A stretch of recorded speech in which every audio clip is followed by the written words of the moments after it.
VP Sara has to win the 2028 presidency. And everything will change.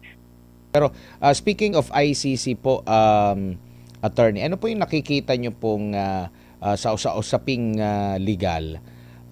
Dito po, if ever man po na totoo itong mga lumalabas na aligasyon ng mga dating sundalo na talagang nanguna ang gobyerno o nagkaroon ng ugnayan ang gobyerno with the ICC sa kabila po ng wala ng jurisdiksyon ang ICC sa bansa.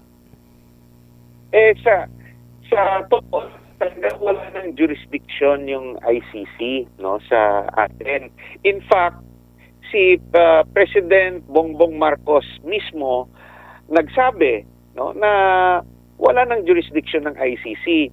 Yun nga lang, ibinigay nila doon si former President Duterte based on an Interpol request. Yung totoo dyan, yung Interpol request was based on the ICC arrest order. So, if the requesting party, which is the ICC, no longer has jurisdiction, dapat walang visa na yung request ng Interpol. Yun nga lang, kung gusto talaga ng Administrasyong Marcos na itinala si former President Duterte sa Hague, we control everything, no, bilang administrasyon kung saan control the police, they control the military, they control the DOJ. So ito yung resulta. So saan pupunta?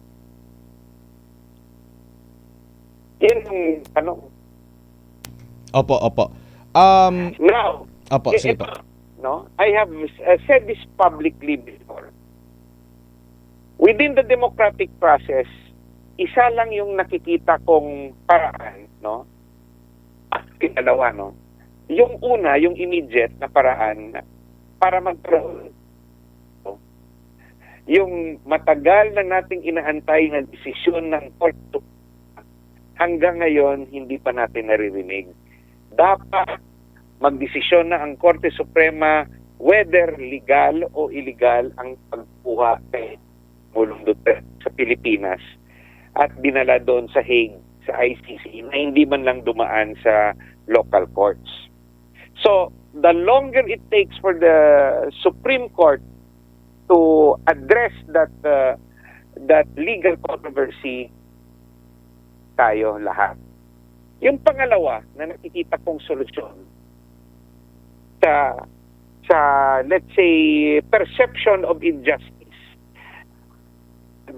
natin, sa tingin ko mali talaga yung ginawa nila kay Tatay Diggo. VP Sara has to win the 2028 presidency and everything will change.